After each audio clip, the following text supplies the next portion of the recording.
Vera Holt opened her front door and saw Boone Calloway standing on the porch. For a moment, she thought she was imagining him. The last light of evening sat low behind the mountains, and the dust of the road still clung to Boone's coat and boots. He looked exactly like a man who had been riding for a long time without stopping. In his hand, he held a single yellow wildflower, not a store-bought bouquet, not a polished rose tied with ribbon, just a small mountain flower with thin petals and a crooked green stem, the kind that grew along the creeks high in the Wind River Range. Vera stared at it. Then she looked past Boone's shoulder. 10 steps behind him, a wagon waited in the road. Samuel Donahue sat on the driver's bench holding the reins of his horse. He had arrived earlier that evening to escort Vera to the ladies' social evening in Sage Hollow's town hall.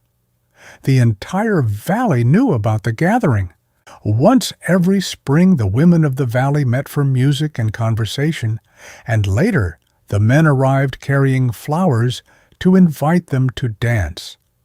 Donahue had been waiting patiently. He had been waiting long enough to notice the tall mountain man standing on Vera Holt's porch with a wildflower in his hand. For a few seconds, none of them spoke. Boone looked at Vera. Vera looked at Boone, and Donahue looked at both of them. Then something quiet passed across Donahue's face, the kind of understanding that arrives before anyone says a word. He gave a small nod, not to Boone, to Vera.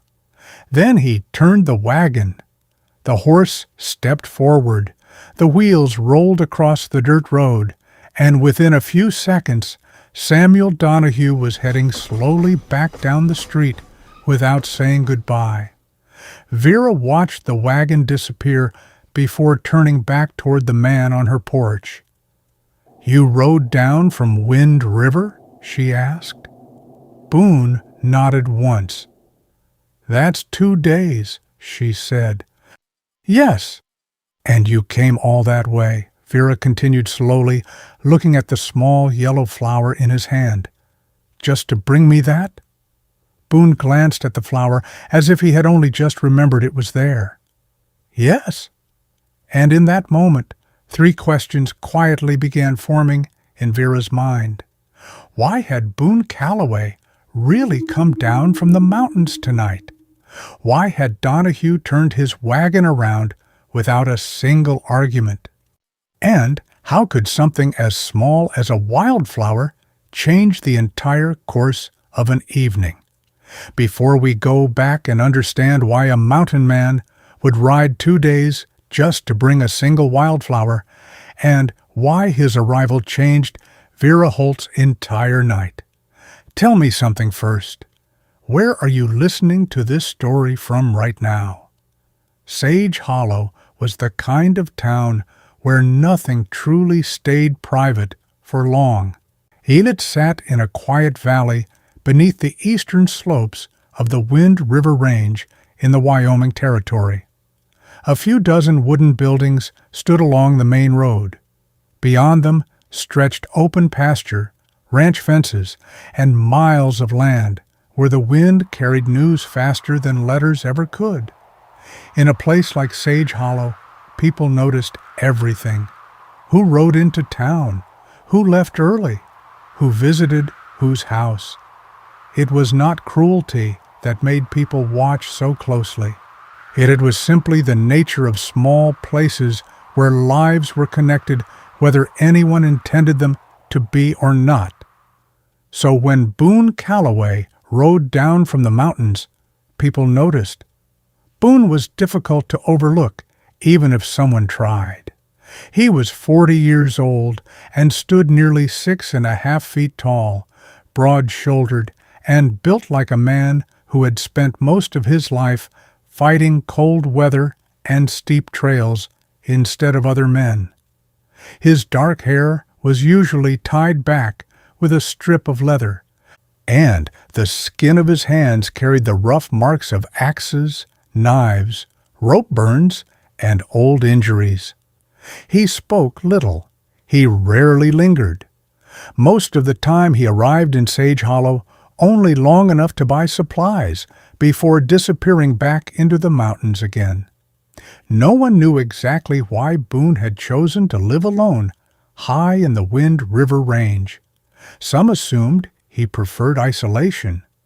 Others believed the mountains were simply the only place where he felt comfortable. But every person in Sage Hollow remembered the winter he nearly died.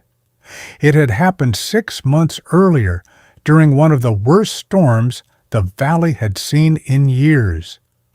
Boone had been hunting in the mountains when he fell and badly injured his shoulder.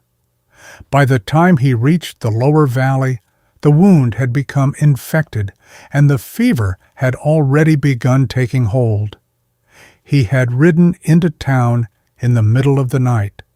Then he collapsed on the porch of Vera Holt's house.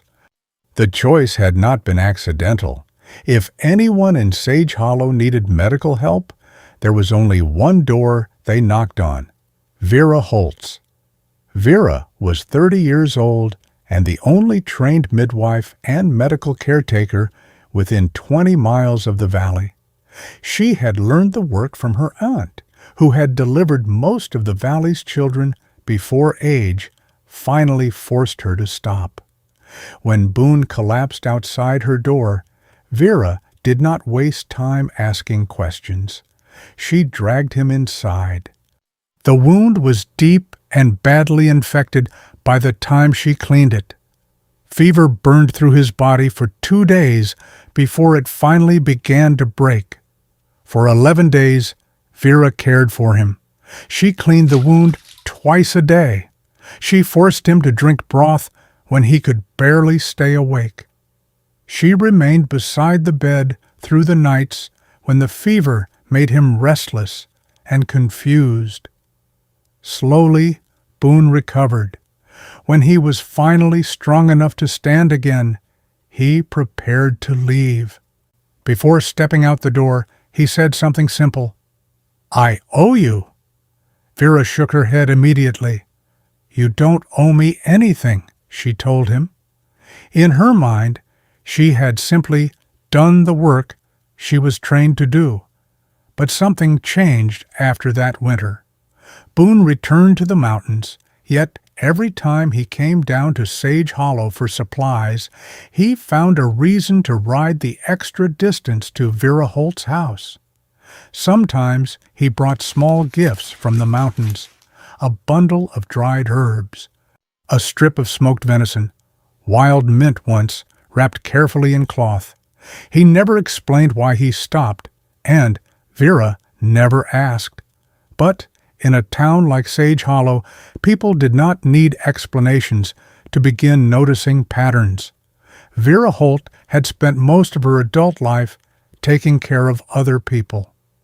The work had begun when she was 16 years old, following her aunt across the valley from house to house. Her aunt had been the midwife of Sage Hollow for nearly 3 decades, and the job rarely followed a comfortable schedule. Babies arrived when they chose to arrive, and illness never waited politely for daylight. Vera learned quickly. She learned how to ride through snow in the middle of the night when someone knocked on the door asking for help. She learned how to boil water, clean instruments, and calm frightened families in kitchens that smelled of wood smoke and worry. As she learned how to keep her voice steady even when the situation in front of her was uncertain. By the time she turned 22, she had assisted in more births than many women twice her age. When her aunt finally passed away, the town did not debate who would take over the work. Everyone simply turned to Vera. For the next 8 years, she became one of the quiet constants of the valley. When a child was born, Vera was there. When someone broke a bone falling from a horse, Vera was there. When sickness passed through the valley during a hard winter, she rode from ranch to ranch carrying medicine and patience in equal measure. People in Sage Hollow trusted her, but the work had taught Vera something about human nature that many people learned much later in life. There was a difference between a man who wanted a woman and a man who simply needed her. At first glance, those two things could look almost identical. A man might visit often. He might bring small gifts. He might speak kindly and linger longer than necessary. But sometimes those actions came from gratitude rather than love. Sometimes they came from dependence rather than desire. Vera understood that difference clearly, which was why she had always been careful with Boone Calloway. After the winter when she saved his life, Boone began stopping by her house whenever he rode down from the mountains. He never stayed long, but the visits happened often enough to become noticeable. Where many women might have interpreted those visits differently, but Vera refused to make assumptions. Boone had every reason to feel grateful to her. Gratitude could easily grow into something that felt like affection, especially for a man who spent most of his life alone in the mountains. Vera did not want him mistaking one for the other, so she kept clear boundaries. When Boone stopped by, she welcomed him politely, but never encouraged him to stay longer than necessary. When he brought small gifts from the mountains, she thanked him, but treated them as simple gestures rather than meaningful tokens. She kept their conversations warm but practical, friendly but careful. For 6 months, that balance worked, and during those same months, another man slowly became part of her life in a quieter way. Samuel Donahue. Donahue was 45 years old and had lived in the valley most of his life. His wife had passed away 3 winters earlier, leaving him alone on his ranch at the southern edge of Sage Hollow. He was known throughout the valley as a patient and decent man. He spoke gently. He never pushed conversations further than someone was comfortable going. When Donahue visited Vera's house, he never behaved as though she owed him her time or attention. That was the reason Vera trusted him. Gradually, he began escorting her to town gatherings, church suppers, community meetings, harvest celebrations. Nothing dramatic, just quiet companionship. For the first time in years, Vera allowed herself to imagine what a peaceful future might look like. A partnership built on respect rather than urgency. But Boone Calloway, standing on her porch that evening with a wildflower in his hand, did not belong to that careful picture. Boone lived outside the quiet logic of the valley. And, whether Vera liked it or not, the moment he arrived on her porch, every emotional boundary she had built over the past 6 months began to feel far less certain. The town hall of Sage Hollow was not large, but on nights like this, it felt like the center of the entire valley. The building stood near the middle of the main road, a simple wooden structure with wide windows and a tall front door that creaked whenever it opened. Oil lamps hung along the walls, filling the room with warm light that softened the rough boards of the floor. On most days, the hall hosted town meetings or church gatherings, but on the evening of March 8th, it belonged to the women of Sage Hollow. The ladies' social evening had become a quiet tradition over the years. The women gathered first, bringing tea, pastries, and stories from the long winter months.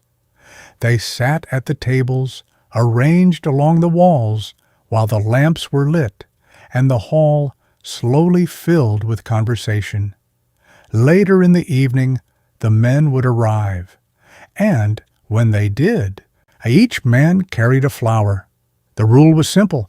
A man would offer his flower to the woman he wished to dance with. If she accepted, the dance was his. If she declined, he kept the flower and tried again with someone else. It was meant to keep things polite, and it usually did. That night, the hall buzzed with soft laughter and quiet conversation. A long table near the center of the room held teacups and plates of biscuits.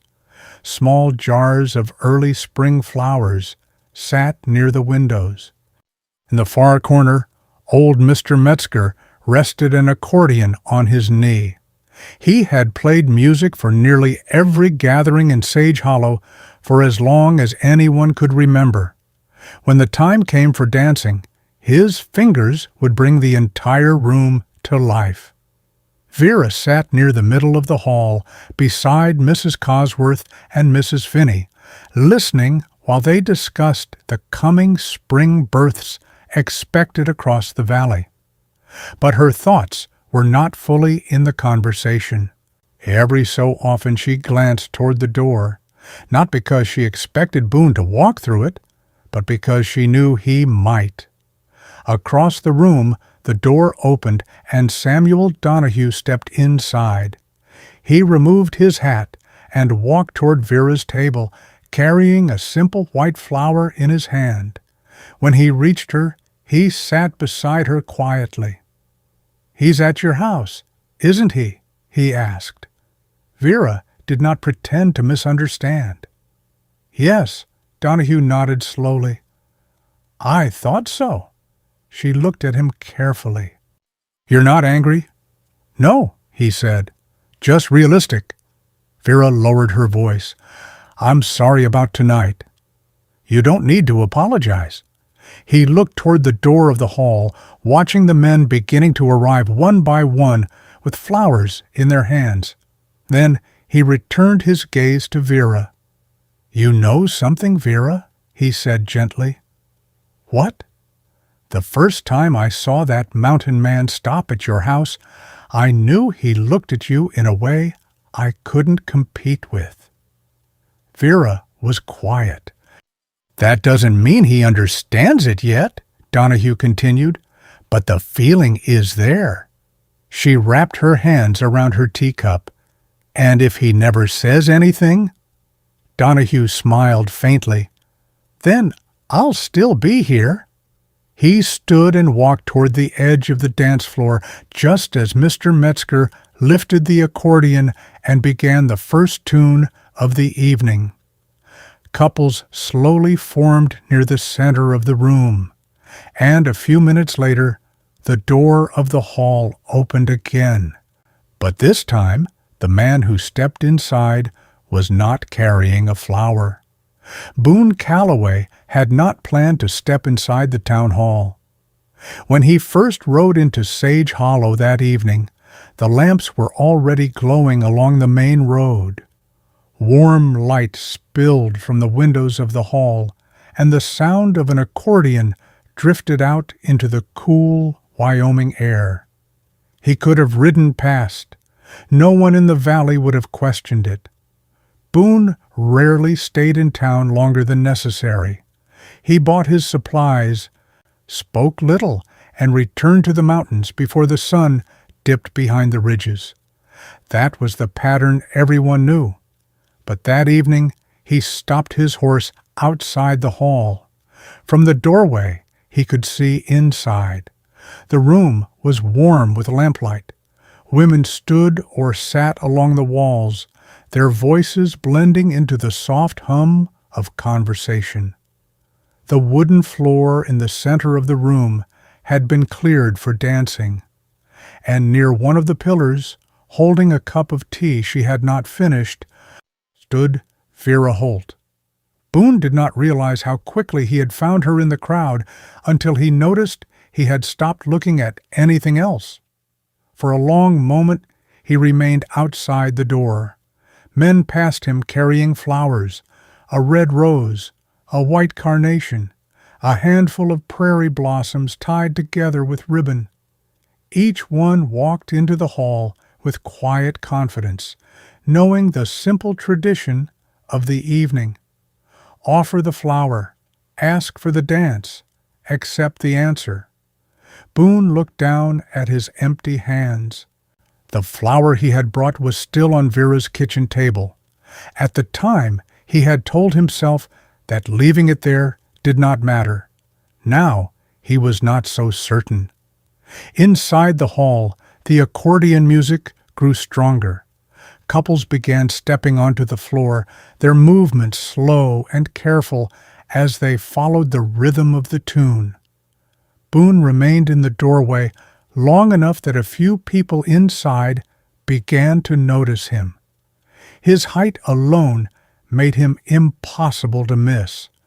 Conversations quieted slightly as heads turned, but Boone did not pay attention to them.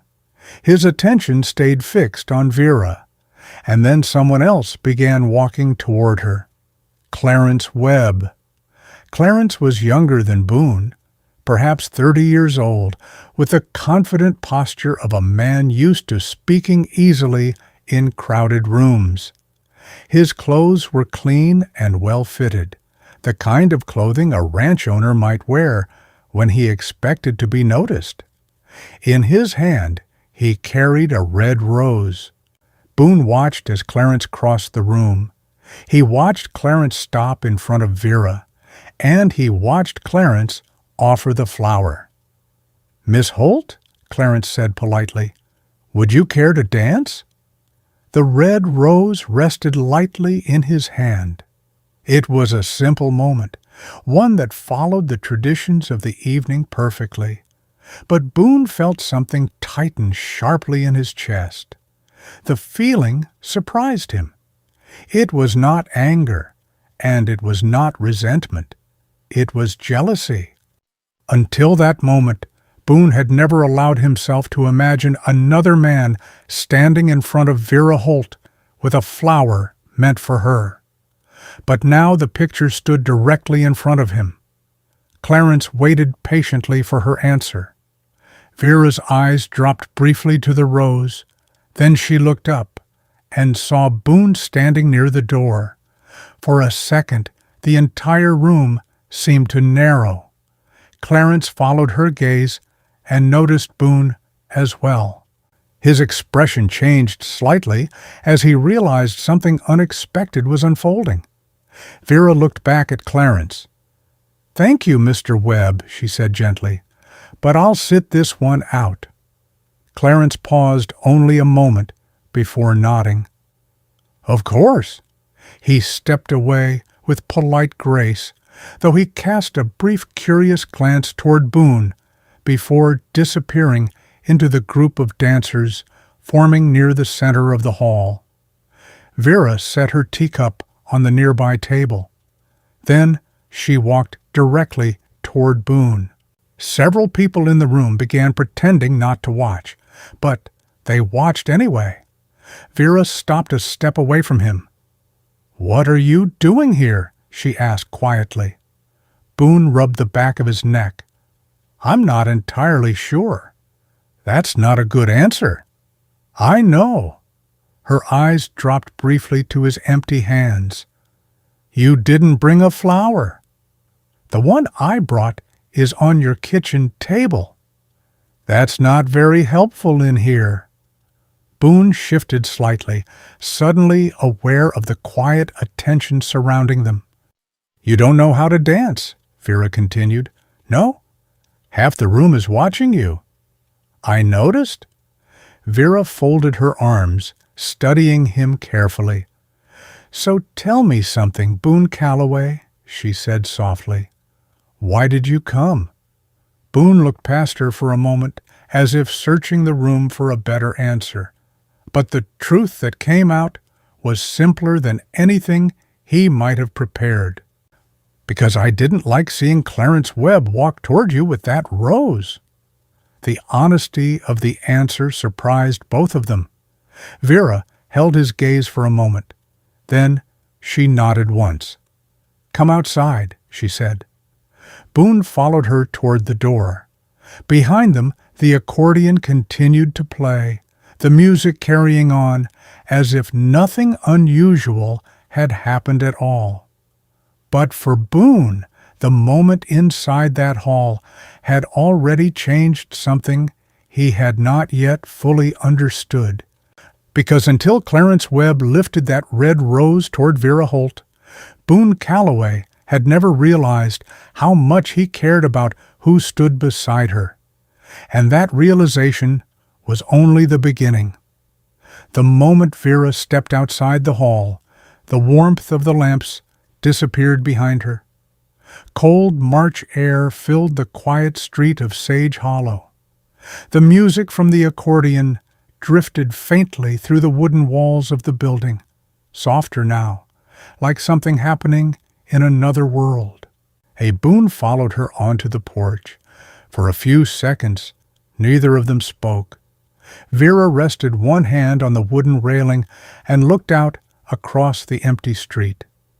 The valley beyond the town was dark, the mountains only faint outlines beneath the night sky. "You rode down from Wind River," she said finally. "Yes." "That's 2 days on horseback." "Yes." "And you came all that way," she continued slowly, "to stand in the doorway of a dance hall and tell me you didn't like seeing another man offer me a flower." Boone rubbed his jaw, unsure whether the words were criticism or simple observation. "I suppose that's about right." Vera turned toward him. "You still haven't answered the real question." Boone frowned slightly. "What question?" "Why you came." "I told you." "You told me you were jealous." Boone didn't deny it.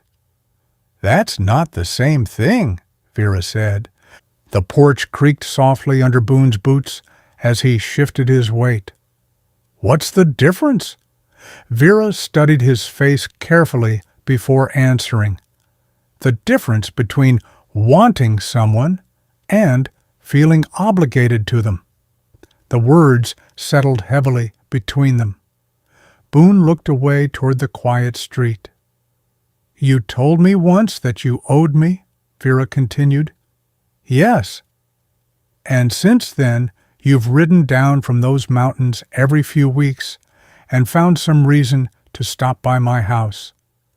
Boone nodded slightly. "I wanted to see you. Or you felt responsible for checking on the woman who saved your life." Boone opened his mouth to argue, but the argument never arrived, because the truth was he had never stopped long enough to think about the difference. Vera noticed the hesitation immediately. "That's the problem, Boone," she said gently. "What problem?" "You're not sure." Boone leaned his shoulder against the porch post and stared at the ground. The mountains had always offered simple questions: where to find shelter, where to hunt, how to survive the winter. Those answers were clear, but Vera Holt's question was not. Vera crossed her arms against the cold. "I've spent most of my life taking care of people," she said quietly, "and I've learned something important about men who show up at my door." Boone lifted his eyes toward her. "Sometimes they come because they need help," she said. He waited. "Sometimes they come because they care about me." The silence stretched between them again. "I'm 30 years old, Boone," Vera said. "I'm not interested in guessing which one you are." Boone looked down at his hands. The scars across his knuckles caught the faint light from the hall window. He had ridden down from the mountains without fully understanding why. Now Vera had forced him to confront the question, and for the first time since arriving in town that evening, he realized he did not yet know the answer. Vera stepped back toward the door. "I'm going back inside," she said. Boone straightened slightly. "Vera!" She paused but did not turn around. "When you figure out why you really came down from those mountains," she said quietly, "then come find me." The door opened. Warm light from the hall spilled briefly across the porch. Then Vera Holt stepped back into the music and closed the door behind her. Boone Calloway remained alone outside, standing in the cold Wyoming night with a question he had never truly asked himself before. And for the first time in many years, the mountains did not offer him an easy answer. Boone Calloway lowered himself onto the wooden steps outside the hall. For a long moment, he did nothing. The door had closed behind Vera, and the music inside continued without interruption.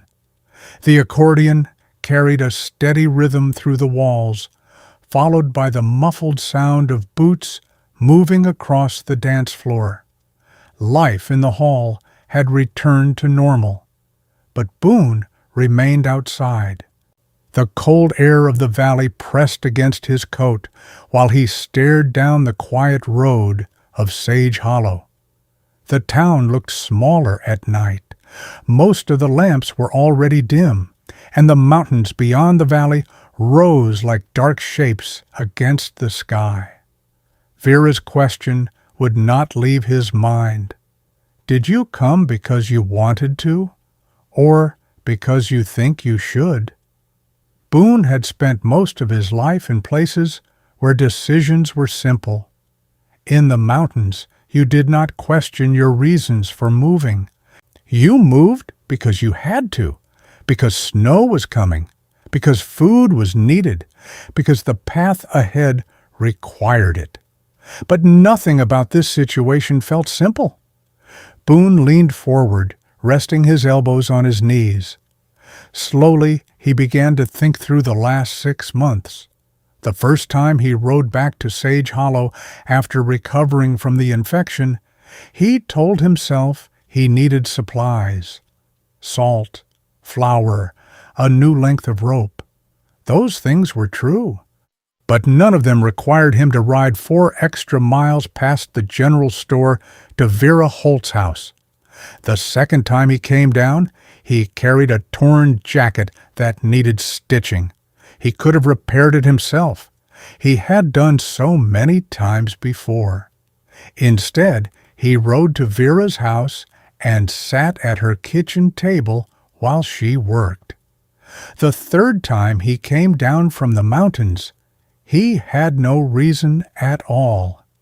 He told himself he simply wanted to make sure she was well. But Vera Holt had never been the kind of woman who needed checking on. Boone rubbed his hands together slowly, remembering each visit, each conversation, each quiet hour spent sitting at the small wooden table in her kitchen while the kettle warmed on the stove. None of those visits had been necessary. Every one of them had been a choice. Then his thoughts returned to the morning that had started this entire journey. Before sunrise, he had stepped out of his cabin in the mountains and walked down to the creek. The snow along the banks had begun to melt, leaving small patches of grass exposed near the water. That was where he saw the wildflower, small, bright yellow, stubborn enough to grow despite the lingering frost. He had crouched beside it and picked it carefully. At the time, he told himself it was simply a polite gesture, a thank you. But sitting there on the steps outside the hall, Boone realized how foolish that explanation sounded now. Men did not ride 2 days through mountain trails for polite gestures. They did not wake before dawn to pick wildflowers beside frozen creeks out of obligation, and they certainly did not walk into crowded halls filled with strangers just because they felt they owed someone a favor. Boone pushed himself to his feet. The answer Vera had demanded was finally clear. It had always been clear. He had simply avoided saying it out loud. Boone opened the door and stepped back into the hall. The warmth returned immediately. The music continued, couples still turning slowly across the wooden floor beneath the oil lamps. Vera stood near the same pillar where she had been earlier. She was not dancing. She looked up the moment Boone entered. This time, Boone did not hesitate. He crossed the room and stopped in front of her. "I figured it out," he said. Vera studied his face. "What did you figure out?" Boone met her eyes. "I didn't ride down here because I owed you anything." The accordion music carried on behind them. "I rode down here because when I heard Donahue might be the man standing next to you tonight, I realized I didn't want it to be anyone but me." Vera remained quiet for a moment. Then she glanced down at his hands. "You still don't have a flower." Boone nodded. "No. And you still don't know how to dance." "That hasn't changed either." Boone held out his hand anyway. "Then I suppose we'll both have to learn." For a moment, Vera Holt did not move. She looked at Boone's hand, still extended toward her, and then back at his face. The answer she had asked for on the porch was now clear in his eyes, in a way it had not been before. Not uncertainty, not obligation, something simpler, something honest. "You still don't know how to dance," she said quietly. Boone nodded once. "That part hasn't changed." A small smile touched the corner of Vera's mouth. Then she placed her hand in his. The room continued around them as if nothing unusual had happened. The accordion carried its steady rhythm. Couples moved slowly across the wooden floor, and the warm lamplight softened the rough edges of the hall. Boone guided Vera carefully toward the edge of the dance floor. He moved like a man who knew how to cross frozen ridges and narrow mountain paths, but had never once practiced the measured steps of a social dance. His first step was too long. The second was late. By the third, he nearly stepped on the hem of Vera's dress. Vera laughed softly. "Careful," she said. "You'll ruin my reputation as the town's most graceful midwife." Boone shook his head. "I warned you." "That you didn't know how to dance?" "Yes." "Well," Vera said gently as she adjusted their steps, "neither do half the men in this room." Slowly they found a rhythm. Not perfect, not polished, but steady. And when the music finally ended and the couples began drifting toward the doors, Boone and Vera stepped outside into the cool Wyoming night together. Later, when they reached Vera's house, the small yellow wildflower was still resting on the kitchen table, exactly where Boone had left it. Boone Calloway spent 6 months circling around a truth that had been simple from the beginning. A man does not ride 2 days down from the Wind River Range because he feels obligated. He does not wake before sunrise to pick a wildflower beside a frozen creek just to repay a debt. And he certainly does not walk into a crowded hall, knowing everyone will stare if gratitude is the only thing he feels. Some emotions take time before we are brave enough to name them. That night in Sage Hollow, Boone finally did. And Vera Holt, who had spent years learning the difference between obligation and real affection, knew exactly which question to ask to make him see it clearly. Now I want to ask you something. Do you think Vera was right to challenge Boone the way she did? Or should she have simply let him explain himself from the beginning? Leave a comment and tell me what you think.